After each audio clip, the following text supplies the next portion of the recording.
శరణం అయ్యప్ప శరణం మండల దీక్ష ముగిసింది మాలకు అర్థం తెలిసింది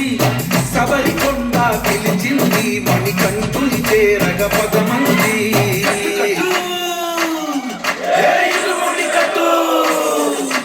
కట్టు కట్టు కట్టు కట్టు ఇరుముడి కట్టు ఎక్కు ఎక్కు ఎక్కు ఎక్కు శబరిమల ఎక్కు